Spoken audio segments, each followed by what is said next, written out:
آپ جو اکثر بزرگان دین کے وظیفے میں رہا کرتی ہے، جس کو دلائل الخیرات شریف کہا جاتا ہے۔ حضرت علماء کرام کی جماعت بیٹھی ہے، ماشاءاللہ ان کے قدموں کو بوسہ دیتے ہوئے میں کچھ سنانے، کچھ بتانے، کچھ سکھانے کی کوشش کروں گا۔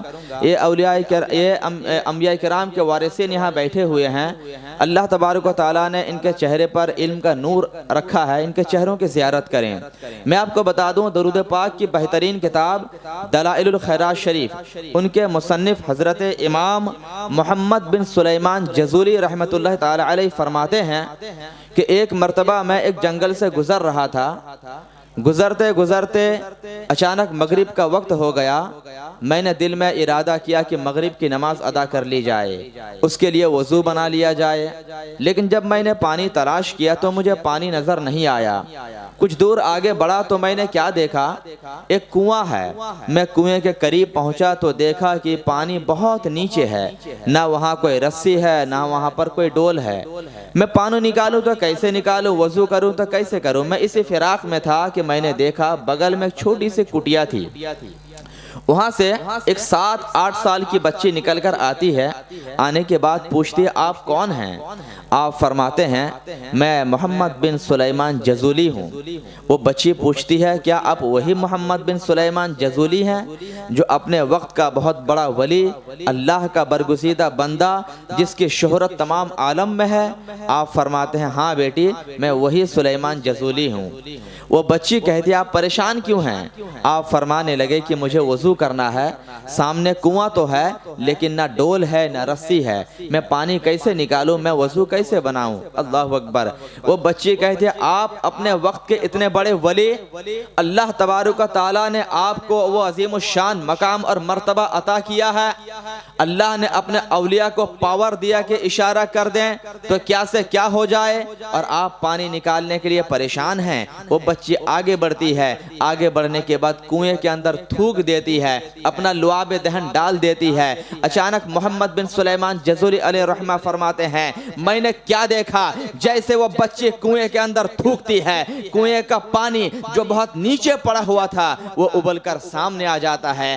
آپ فرماتے ہیں میں نے وضو کیا، وضو کرنے کے بعد پوچھا اے بیٹی، اے بچی، ذرا یہ تو بتا کہ میں وقت کا ولی ہوں، اللہ تبارک و تعالیٰ نے مجھے وہ کمال عطا کیا ہے، وہ مرتبہ عطا کیا ہے، لیکن یہ کام مجھ سے نہیں بن پایا، آخر تیرے اندر یہ کمال کیسے آیا، تیرے اندر یہ پاور کیسے آیا، تیرے اندر یہ طاقت کیسے آئی؟ وہ بچی کا جواب سنو مسلمانوں۔ وہ بچی کہتی ہے اے اللہ کے نیک بندے، بابا بات بس اتنی سی ہے کہ میں جس منہ سے ابھی تھوکی ہوں، میں کثرت کے ساتھ اسی منہ سے، اسی زبان سے اپنے نبی پر درود بھیجا کرتی ہوں۔ اسی درود کی برکت یہ ہے اللہ تبارک و تعالیٰ نے میری زبان میں، میری تھوک میں وہ تاثیر رکھی ہے کہ اگر میں خشک کنویں میں تھوک دیتی ہوں تو اس کا پانی اوپر ابل کر سامنے آ جاتا ہے۔ سبحان اللہ، سبحان اللہ، سبحان اللہ۔ جب یہ ماجرا حضرت محمد بن سلیمان جزولی سنتے ہیں، آپ ارشاد فرماتے ہیں کہ جب درود پاک پڑھنے پر اتنی زیادہ فضیلت ہے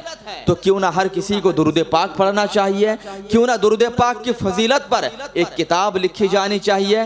چنانچہ حضرت محمد بن سلیمان جزولی نے اسی وقت تہیہ کر لیا کہ میں درود پاک کی فضیلت کے اوپر ایک کتاب لکھوں گا۔ اس کے بعد آپ نے لکھنا شروع کیا تو ایک ایسی عظیم الشان کتاب لکھی جسے دنیا دلائل الخیرات شریف کہا کرتی ہے۔ یہ وہ کتاب ہے جو صوفیہ پڑھا کرتے ہیں، یہ وہ کتاب ہے جسے بزرگان دین پڑھا کرتے ہیں، یہ وہ کتاب ہے جسے علماء پڑھا کرتے ہیں، جسے مفتیان کرام پڑھا کرتے ہیں۔ اسی کتاب کو دلائل الخیرات شریف کہا جاتا ہے۔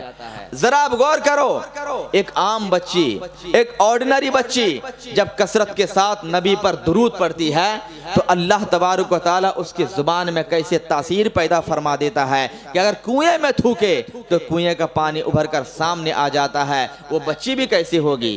آج کی ہماری ماں اور بہنیں، ان کو یہاں پر نصیحت حاصل کرنی چاہیے، ان کو عبرت حاصل کرنی چاہیے۔ آج ہم اپنے بچیوں کو کیا سکھاتے ہیں؟ آج ہم اپنے بچیوں کو ڈانس سکھاتے ہیں، ہیں, ہم اپنے بچوں کو گانا سکھاتے ہیں. اگر ہماری بچے تھرک کر ناچنا سیکھ جاتی ہے, 4 سال 5 سال کی عمر میں کودنا سیکھ جاتی ہے, تو ماں کو بڑا مزہ آتا ہے. وہ اسٹیٹس لگاتی ہے, وہ ویڈیو بنا کر شوہر کو بھیجتی ہے, چاچا کو بھیجتی ہے, دکھاتی ہے کہ دیکھو میری بچی ناچ رہی ہے. وہ بھی تو ایک بچی تھی, وہ بھی تو ایک اللہ کی برگزیدہ بندی تھی, 7 سال کی بچی تھی. اس کی ماں نے اسے کیا سکھایا؟ اس کی ماں نے اسے ناچنا نہیں سکھایا, اس کی ماں نے اسے تھرکنا نہیں سکھایا, اس کی ماں نے اسے دنیاوی گانا نہیں سکھایا, بلکہ کچھ سکھایا تو مصطفیٰ کریم پر درود پڑھنا سکھایا. اس کی برکت یہ تھی, جب وہ بچی درود پڑھتی ہے, کثرت سے درود پڑھتی ہے, تو اس کی برکت ایسی ظاہر ہوتی ہے, اللہ تبارک و تعالی اس بچی کے زبان میں تاثیر فرما دیا کرتا ہے. سبحان اللہ تو سبحان یہ اللہ. اسی وقت ہوگا جب ہم بھی اپنے ذہن و فکر کو بدلیں. آج ہمارا ذہن, ہماری فکر, ہماری تھنکنگ بالکل ماڈرن ہو چکی ہے.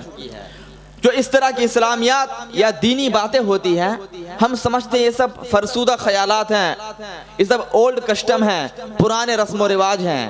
لیکن نہیں میرے عزیزوں, جو بات قرآن و حدیث کی ہوتی ہے وہ کبھی اولڈ نہیں ہوتی ہے, کبھی پرانی نہیں ہوتی ہے. مصطفیٰ کریم کی حدیث کل بھی وہی تھی, آج بھی وہی ہے, صبح قیامت تک حدیث پاک کا مرتبہ اور مقام وہی رہا کرے گا. اس میں کوئی تبدیلی نہیں آئے گی. فرق صرف اتنا ہے, ہم نے عمل کرنا چھوڑ دیا ہے. اگر آج بھی صحیح معنوں میں ہم نبی پاک علیہ السلام کی حدیثوں کو پڑھیں, اپنے گھروں میں اس کا کلچر کریں, اپنے بچوں کو اس کی تعلیمات دیں, تو آپ دیکھیں گے آج بھی ہمارے گھروں میں ماحول بدلتا ہوا نظر آئے گا. میں نے قرآن مجید فرقان حمید کی مشہور معروف آیت کریمہ کی تلاوت کی, وَقَرْنَا فِي بُيُوتِكُنَّ. اللہ تبارک و تعالی ارشاد فرماتا ہے, اے عورتوں کی جماعت, تم اپنے گھروں میں ٹھہری رہو, تم اپنے گھروں میں لازم پکڑے رہو, اپنے گھروں سے بلا ضرورت باہر نہ جایا کرو. یہ قرآن کا فرمان ہے. عورتوں کو اللہ تبارک و تعالیٰ نے اور اس کے رسول نے کتنا اونچا مقام اور مرتبہ عطا کیا ہے. اگر آپ قرآن پڑھیں, حدیث پڑھیں, تو آپ کو اس بات کا اندازہ ہوگا کہ آج سماج میں ہر کوئی عزت کے لیے پریشان ہے, ہر کوئی نام و نمود کے لیے, مشہور ہونے کے لیے پریشان ہے. لیکن اللہ تبارک و تعالیٰ نے عورت کو اتنا اونچا مقام عطا کیا کہ انہیں خود بھی نہیں معلوم کہ ہمارا مقام اور مرتبہ کیا ہے.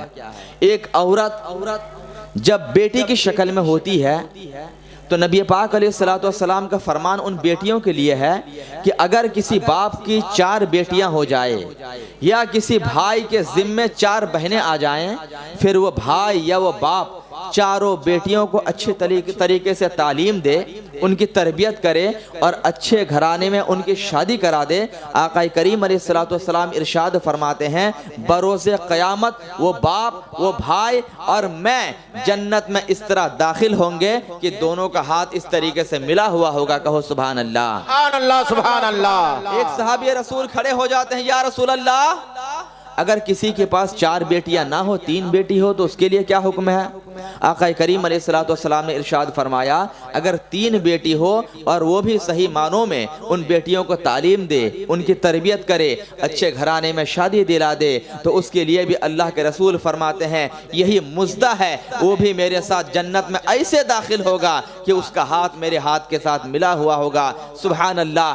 بیٹیوں کو اسلام نے کتنا اونچا مقام عطا فرمایا ہے. پھر یہی عورت جب بہن کی شکل میں ہوتی ہے تو اس کا مقام اور مرتبہ کتنا اونچا ہوتا ہے. یہی عورت جب ماں کی شکل میں ہوتی ہے تو اللہ کے رسول نے تو کمال ہی کر دیا. میرے نبی ارشاد فرماتے ہیں, اے لوگوں سنو, ماؤں کا مقام سنو, ماؤں کا مرتبہ سنو. آج جو لوگ ماؤں کو گالی گلوچ کرتے ہیں, آج جو لوگ اپنے بوڑھے ماں باپ کو ستاتے ہیں, آج جو لوگ شراب کے نشے میں دھت ہو کر کے ماؤں کو برا بھلا کہتے ہیں, مار پیٹ تک کی نوبت آ جاتی ہے, کان کھول کر سن لو میرے نبی نے ماؤں کا مقام کیا بتایا ہے. مصطفیٰ کریم ارشاد فرماتے ہیں, ارے تم جنت کو تلاش کرتے ہو, آدمی نماز میں جنت تلاش کرتا ہے, آدمی حج میں جنت کو تلاش کرتا ہے, روزہ رکھ کر جنت تلاش کرتا ہے. میرے مصطفیٰ کا فرمان سنو. میرے مصطفیٰ ارشاد فرماتے ہیں, جنت 7ویں آسمان کے اوپر تھی, لیکن میں نے کھینچ کے ماؤں کے قدموں کے نیچے ڈال دیا.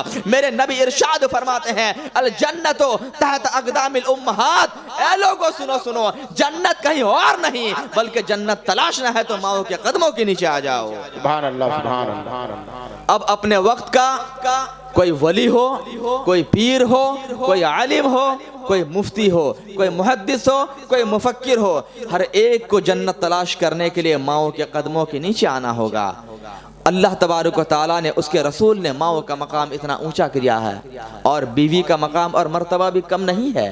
ایک عورت جب ماں کی شکل میں ہوتی ہے تو اللہ کے رسول نے ان کا مرتبہ اتنا اونچا کیا، پھر وہی عورت جب بیوی کی شکل میں آتی ہے، مصطفیٰ کریم علیہ السلام ارشاد فرماتے ہیں، مرد حضرات جو حلال روزی کماتے ہیں، جو دن بھر محنت کرتے ہیں، مشقت کرتے ہیں اپنے بال بچوں کے لیے، اپنے گھر والی کے لیے، بیوی کے لیے، میرے نبی بیویوں کا مقام ارشاد فرماتے ہیں، اور فرماتے ہیں کہ مرد حضرات جو کماتے ہیں حلال روزی، اور کمانے کے بعد بیوی کے منہ میں جب لقمہ ڈالتے ہیں، ہر لقمے کے بدلے اس شوہر کو نیکی اور ثواب عطا کر دیا جاتا ہے۔ کہو سبحان اللہ۔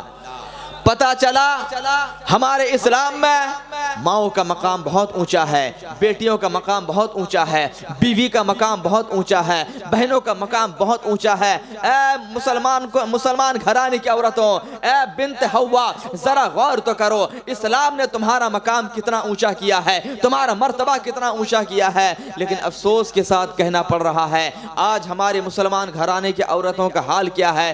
تم نے خود اپنی عزت کو نہیں سمجھا، اپنے آبرو کو نہیں سمجھا۔ جس نبی نے، جس اسلام نے تمہیں اتنا اونچا مقام عطا کیا ہے، تمہیں اتنا اونچا مرتبہ عطا کیا ہے، آج تم خود اپنے پیروں پر کڑھالی چلاتے ہوئے نظر آ رہی ہو، اپنی عزت کو ملیا میٹ کرتے ہوئے نظر آ رہی ہو۔ اے مسلمان گھرانے کی عورتوں، ہوش کے ناخن لو، اپنے مقام کو سمجھو۔ نبی کی بارگاہ میں آپ کو بھی حاضر ہونا ہے، اللہ کی بارگاہ میں آپ کو بھی حاضر ہونا ہے۔ پھر آپ اللہ کی بارگاہ میں کیا جواب دو گے؟ ذرا اس کو بھی سوچتے چلو، اس کو بھی ذہن میں رکھتے چلو۔ اب ذرا آیت کریمہ کی طرف آ جاؤ۔ میں نے آیت کریمہ پڑھی، اللہ فرماتا ہے وَقَرْنَا فِي بُيُوتِكُنَّ، یعنی عورتوں کے لیے شریعت کا حکم یہ ہے کہ اپنے گھروں میں ٹھہری ہوئی رہے۔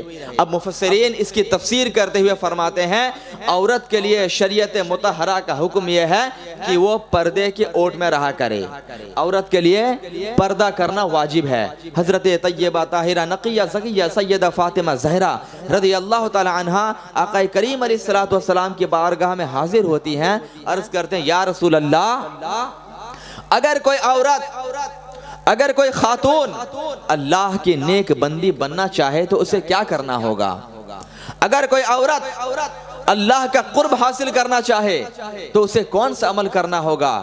آقا کریم علیہ السلام ارشاد فرماتے ہیں، سنو، جو عورت جتنا زیادہ پردے کا اہتمام کرے گی وہ اللہ تبارک و تعالیٰ کے اتنا قرب خاص میں جگہ پائے گی۔ جو عورت جتنا زیادہ پرہیزگاری اختیار کرے گی اللہ تبارک و تعالیٰ اس کو اتنی زیادہ بزرگی عطا کیا کرے گا۔ اور جو عورت، جو بیوی، جو خاتون بناؤ سنگار کرے گی، بازاروں میں گھومے گی، پردے کا اہتمام نہیں کرے گی، وہ اللہ کی لعنت کی مستحق ہو جائے گی۔ پھر میرے نبی ارشاد فرماتے ہیں، جو عورت بلا ضرورت بازاروں میں گھوما کرے، بناؤ سنگار کیا کرے، شوہر کی مرضی کی خلاف ورزی کیا کرے، اس کے اوپر اللہ کی لعنت برستی ہے، فرشتوں کی لعنت برستی ہے۔ اور میرے نبی ارشاد فرماتے ہیں، جب اس کے اوپر اللہ کی لعنت ہے، فرشتوں کی لعنت ہے، تو میں مصطفیٰ بھی اس کے اوپر لعنت بھیجا کرتا ہوں۔ اللہ اکبر۔ آج ہماری ماں اور بہنوں کا حال کیا ہے؟ آپ کو شریعت مطہرہ نے اتنا اونچا مقام عطا کیا، لیکن آپ نے اپنی عزت اور وقار کی فکر نہیں کی۔ آج ہماری بہنیں، ہماری ماؤں کا حال، اللہ ماشاءاللہ سب کی بات تو نہیں کر رہا ہوں، لیکن جو سماج میں دکھائی دیتا ہے، روڈ میں بازاروں میں نکل جاؤ، عورتوں کا حال جو دکھائی دے رہا ہے وہ بیان کرنے کے قابل نہیں ہے۔ عورتوں کو شریعت مطہرہ نے پردے کا حکم دیا، لیکن ہماری ماں اور بہنیں یہ بھول گئی ہیں کہ ہم مسلمان گھرانے کی عورتیں ہیں، ہم پر پردے کو واجب قرار دیا۔ ہماری عورتیں اس بات کو بھول بیٹھی ہیں۔ آج سے 10-15 سال پہلے کم از کم اتنا تو تھا کہ سر پر دوپٹہ رہا کرتا تھا، لیکن العیاذ باللہ آج ایک ایسا دور بھی ہم دیکھ رہے ہیں کہ اب دوپٹہ کسی کے پاس نظر نہیں آتا ہے۔ خدا جانے کہ آج سے کچھ سالوں کے بعد پھر کیا ہونے والا ہے۔ اللہ حفاظت فرمائے۔ میرے بہنوں، اپنی عزت عزت کو سمجھو، اپنے مقام کو سمجھو. تمہیں شریعت اسلامیہ نے کتنا اونچا مقام عطا کیا ہے. تمہاری یہ شان نہیں ہے کہ ایڈ کے فوٹو پر تمہارا فوٹو لگا ہو. آج ایک سرف کا اگر پیکٹ بھی چھپتا ہے اس میں عورت کا فوٹو ہوا کرتا ہے.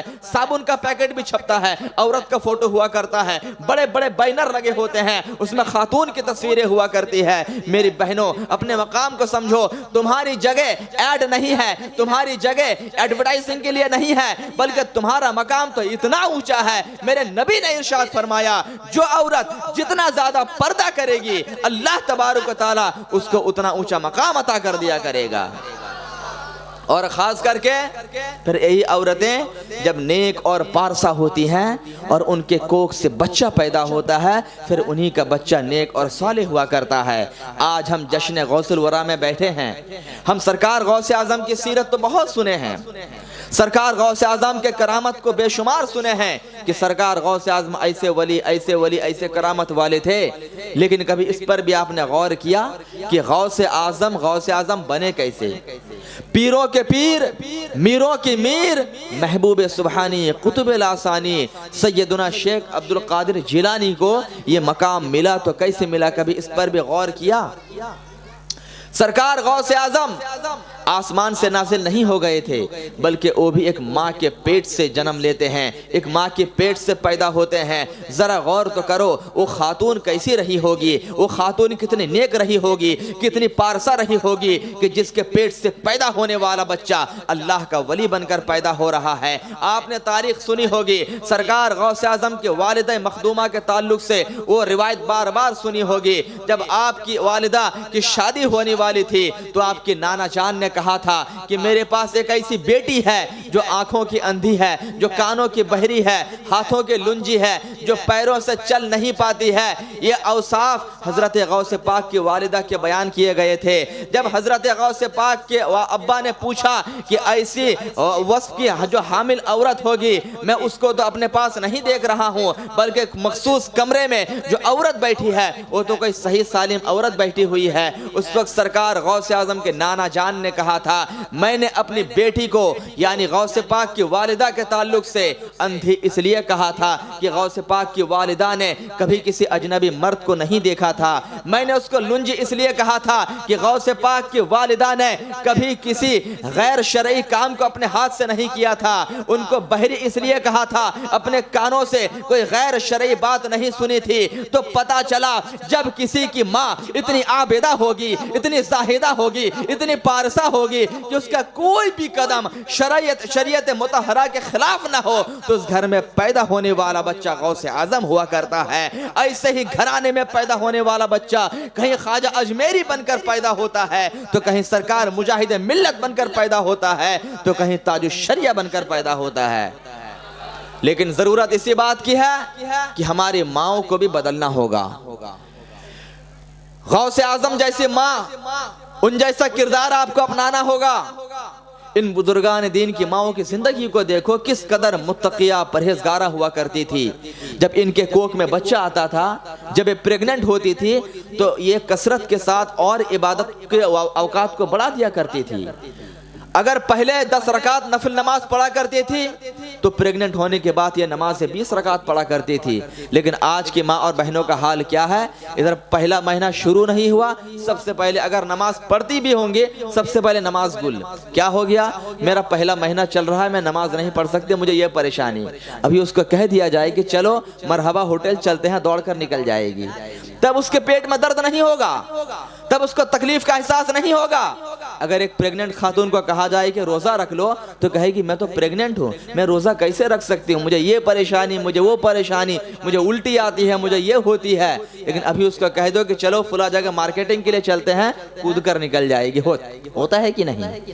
پتا چلا وہ مائیں اور تھی کہ جن کے کوکھ میں بچہ آتا تو کثرت کے ساتھ قرآن پاک کی تلاوت کرنا شروع کر دیتے ہی. وہ مائیں اور تھی کہ جب ان کے کوکھ میں بچہ آتا تو نمازوں کی تعداد، نمازوں کے حرکات و سکنات کو لمبا کر دیا کرتی تھی. کیونکہ مصطفیٰ کریم نے ارشاد فرمایا جب بچہ ماں کے کوکھ میں آتا ہے اور ماں اس وقت اللہ کی عبادت زیادہ کیا کرتی ہے، ماں اس وقت حلال روزی کھاتی ہے، ماں اس وقت پرہیزگاری اختیار کیا کرتی ہے، اس کا ڈائریکٹ اثر اس کے کوکھ کے بچے بچے پر پڑتا ہے۔ اب وہی بچہ جب ماں کے کوکھ سے پیدا ہوتا ہے تو کوئی 18 پارے کا حافظ قرآن بن کر پیدا ہوتا ہے، تو کوئی سرکار مجاہد ملت جیسا اللہ کا ولی بن کر پیدا ہوتا ہے۔ کیا بات ہے، زندہ باد زندہ باد، کیا کہنے، ماشاءاللہ، بہت خوب، زندہ باد، زندہ باد، زندہ باد، زندہ باد، زندہ باد۔ یا رسول اللہ۔ سرکار غوث اعظم کی زندگی آپ نے سنی ہوگی، ماں کے کوکھ سے 18 پارے کے حافظ قرآن بن کر پیدا ہوئے۔ کیوں؟ جب استاذ نے پوچھا کہ بیٹا آج تو تمہارا مدرسہ میں پہلا دن ہے، تم 18 پارے کے حافظ قرآن بن کے کیسے آ گئے، کہاں سے تم نے یاد کر لیا؟ اس وقت میرے غوث نے کہا تھا کہ جب میں اپنی ماں کے پیٹ میں تھا، میری ماں روزانہ قرآن پاک کی تلاوت کیا کرتی تھی، ان کا 18 پارہ پڑھنا مکمل ہوا، میری ولادت ہو گئی تو میں ماں کے پیٹ سے 18 پارے کا حافظ قرآن بن کر پیدا ہوا۔ قسم خدا کی اگر غوث پاک اپنی ماں کے پیٹ میں 30 پارے مکمل سن لیے ہوتے تو ماں کے کوکھ سے مکمل حافظ قرآن بن کر پیدا ہو جاتے۔ تو پتا چلا کہ یہ مائیں کون تھی؟ یہ وہ نیک خواتین تھی کہ جن کی پوری رات سجدوں میں گزر جایا کرتی تھی، پھر بھی کہتے یا اللہ تو نے کیسی چھوٹی چھوٹی رات بنائی کہ تیری بندی جی کھول کے سجدہ بھی نہیں کر پاتی، یا اللہ تو نے کیسی چھوٹی چھوٹی رات بنائی کہ تیری بندی جی کھول کر رکوع اور سجدے نہیں کر پاتی۔ وہ خواتین کیسی تھی ذرا سوچے، ان کے کوکھ سے بچہ پیدا ہو رہا ہے تو اللہ کا ولی بن کر پیدا ہو رہا ہے۔ اور آج ہمارے خواتین کے گھروں میں جو بچے پیدا ہو رہے ہیں، ہمارے آپ کے گھر میں بچے پیدا ہو رہے ہیں، وہ کس نوعیت کے پیدا ہو رہے ہیں جو بیان سے باہر ہے۔ سراپا باپ ماں کے نافرمان بچے پیدا ہو رہے ہیں، بڑوں کا جو ادب احترام نہیں جانتے ہیں، اس طرح کے بچے پیدا ہو رہے ہیں۔ آخر اس کی وجہ کیا ہے؟ اس کی بہت بڑی وجہ یہی ہے کہ جب وہ بچے ماں کے کوکھ میں ہوا کرتے ہیں، اس وقت جو عورتیں غذا کھاتی ہیں وہ حلال کھا رہی ہیں یا حلال کھا رہی ہیں اس کی فکر نہیں کرتی ہے۔ جب بچہ ماں کے کوکھ میں آتا ہے وہ عورت نماز چھوڑ دیتی ہے، وہ عورت روزہ چھوڑ دیتی ہے، وہ عورت گناہ کے دلدل میں پھنس جاتی ہے، جس کے نتیجے میں اس کے کوکھ سے پیدا ہونے والا بچہ نافرمان بچہ بن کر پیدا ہوتا ہے۔ اسی لیے میں اپنی ماں اور بہنوں سے گزارش کروں گا ایسے پاکیزہ وقت کو بالکل غفلت میں نہ گزاریں۔ اگر آپ بھی چاہتی ہیں کہ آپ کا بچہ نیک ہو، صالح ہو، پرہیزگار ہو تو آپ کو وہ ادا اپنانی ہوگی، وہ طریقہ اپنانا ہوگا جو ہمارے بزرگان دین کی والدہ، ہمارے بزرگان دین کی مائیں اپنایا کرتی تھی۔ قسم خدا کی اگر آج بھی ہماری مائیں وہ طریقہ اپنا لے، وہ اسلوب اپنا لے تو آپ کا بچہ غوث اعظم نہ صحیح لیکن غلام غوث ضرور بن کر پیدا ہوگا، غریب نواز نہ صحیح لیکن غلام غریب نواز بن کر ضرور پیدا ہوگا، اعلیٰ حضرت نہ صحیح لیکن غلام احمد رضا بن کر ضرور پیدا ہو جائے گا۔ لیکن ضرورت ہے سماج کو، ماحول کو بدلنے کی۔ آج ہماری عورتوں کو کم از کم فکر کرنی چاہیے کہ ہمارا مقام، ہمارا مرتبہ کیا ہے۔ ایک عورت کو اللہ کے رسول نے کتنا اعزاز عطا فرمایا۔ ایک عورت اگر چاہ لے تو اس کی برکت سے 4 مرد جنت میں جا سکتے ہیں۔ ایک عورت اگر چاہ لے تو اس کی برکت سے 4 مرد جنت میں جا سکتے ہیں، لیکن اگر ایک عورت نافرمان نکل جائے، ایک عورت اگر شریعت کا پاس و لحاظ نہ کرے تو وہی 4 مردوں کو اپنے ساتھ جہنم میں لے کر چلی جائے گی۔ کیا کبھی آپ نے اس پر غور کیا؟ کبھی آپ نے اس پر سوچ و بچار کیا؟ آج عورتیں جب باہر نکلنے کی باری آتی ہے پردے کا کوئی لحاظ نہیں ہوتا ہے، بن سور کر اس طریقے سے باہر نکلتی ہے جیسے لگتا ہے کہ کوئی میلے میں جا رہی ہے۔ اللہ اکبر! میں یہ بات اپنے مرد حضرات سے، اپنے دوستوں سے کہنا چاہوں گا کہ آپ کیسے شوہر ہیں، کیسے باپ ہیں، آپ کے اندر اتنی غیرت بھی نہیں ہے کہ آپ کے سامنے آپ کی بیوی بن سور کر بغیر پردے کے اجنبی مرد کے سامنے گھوم رہی ہے، آپ کس کی فکر نہیں ہے؟ وہ باپ کیسا باپ ہے جس کے سامنے جوان بیٹی بغیر دوپٹے کے گھوم رہی ہے، اس باپ کو شرم نہیں آتی ہے؟ وہ بھائی کیسا بھائی ہے جو جوان بہن کو دیکھ رہا ہے، روڈ پر گھوم رہی ہے، آوارہ گردی کر رہی ہے، اس بھائی کے کان میں جو نہیں ہے؟ قسم خدا کی بروز قیامت ہر ایک سے اس کے ماتحت کے بارے میں پوچھا جائے گا۔ نبی پاک ارشاد فرماتے فرماتے ہیں کلکم راعن و کلکم مسئول عن رعیتہ، تم میں سے ہر ایک ذمہ دار ہے اور بروز قیامت اس سے اس کی ذمہ داری کے بارے میں پوچھا جائے گا۔ اگر کسی کی بیوی بغیر پردہ بازار میں گھوم رہی ہے، اللہ کی بارگاہ میں شوہر کو گرفتار کیا جائے گا۔ اگر کسی کی بہن بے پردہ بازار میں گھوم رہی ہے، اللہ کی بارگاہ میں بھائی کو گرفتار کیا جائے گا۔ اگر کسی کی بیٹی بے پردہ بازار میں گھوم رہی ہے تو اس کے باپ کو اللہ کی بارگاہ میں گرفتار کیا جائے گا۔ میرے عزیزوں، میرے دوستوں، گھروں کے ماحول کو بدلیں، اپنی عزت اپنے وقار کو سمجھیں۔ اسلام ایک پاکیزہ مذہب ہے، اسلام ایک پاکیزہ دین ہے جو ہمیں سیولائزیشن سکھاتا ہے، ہمیں تہذیب سکھاتا ہے، ہمیں تمدن سکھاتا ہے، اور اسلام ہمیں حیا بھی سکھاتا ہے۔ میرے نبی نے ارشاد فرمایا الحیاء شعبۃ من الایمان، حیا ایمان کا حصہ ہے، اور حیا کا تقاضا یہ ہے عورتیں، بہنیں، مائیں، بیٹیاں گھر کے اندر پردے کی آڑ میں رہے، اسی میں ان کے لیے اور پورے گھر والوں کے لیے بہتری کا سامان رکھا گیا ہے۔ لیکن اللہ اکبر، آج سوشل میڈیا کے اس پرفتن دور میں اگر آپ انسٹاگرام کھولیں، فیس بک کھولیں، یوٹیوب کھولیں، ریلز اگر آپ دیکھیں گے تو کیا بتائیں، غیر قوم کی عورتیں تو اپنی جگہ پر مسلمان عورتیں کو ٹھائیں ٹھائیں مارتا ہوا مجمع نظر آتا ہے ریلز کی دنیا میں۔ حضرت ہے کہ نہیں حضرت؟ فیس بک اٹھا کر دیکھیں نا، ریلز دیکھیں، کس کس گھر کی عورت باپ کو پتہ بھی نہیں ہے لیکن چھت کے اوپر ریلز بن رہے ہیں، بھائی کو خبر نہیں ہے لیکن بہن چھت کے اوپر اٹھ کر ڈانس کر رہی ہے، ریلز بنا رہی ہے۔ ذرا خبر لو، ذرا خبر لو، اگر تمہاری بیٹی کے پاس اینڈرائیڈ ہے، تمہاری بہن کے پاس بڑا موبائل ہے، تمہاری بیوی کے پاس بڑا موبائل ہے، خبر گیری کرو کہ اس کا استعمال صحیح ہو رہا ہے یا غلط ہو رہا ہے، اس کا رائٹ یوز ہو رہا ہے یا مس یوز ہو رہا ہے۔ آپ کی ذمہ داری ہے کہیں ایسا نہ ہو کہ باپ کو خبر نہ ہو، بھائی کو خبر نہ ہو، اور پوری دنیا کے لوگ اس کی بہن اور بیٹیوں کی عزت کو دیکھ رہے ہیں، اس کے تن بدن کو دیکھ رہے ہیں۔ چند پیسے کمانے کے لیے یہ آوارہ عورتیں، یہ لڑکیاں ریلز بنا کر اپنے جسم کی نمائش کرتی ہے۔ ارے تم کیا سمجھتی ہو ایسے چھٹکارا پا جاؤ گے؟ مصطفیٰ کریم کا فرمان سنو، میرے نبی ارشاد فرماتے ہیں رب کاسیۃ فی الدنیا عاریۃ فی النار فی الآخرہ، بہت سی ایسی عورتیں ہوں گی جو کپڑا پہنے ہوئے دنیا میں ہوں گی لیکن اللہ کی بارگاہ میں میدان محشر میں وہ ننگی ہو کر حاضر کی جائے گی۔ ریلز بنانے والی خواتین کان کھول کر سن لو، اللہ کی بارگاہ میں تمہیں ایسے عذاب میں گرفتار کیا جائے گا، نہ بھائی کام آئے گا، نہ باپ کام آئے گا، نہ کوئی عزیز اقارب کام آئے گا۔ اللہ کی بارگاہ میں عذاب کے علاوہ کوئی تمہارا ٹھکانہ نہیں قرار دیا جائے گا۔ لیکن پھر بھی ان عورتوں کو کون سمجھائے؟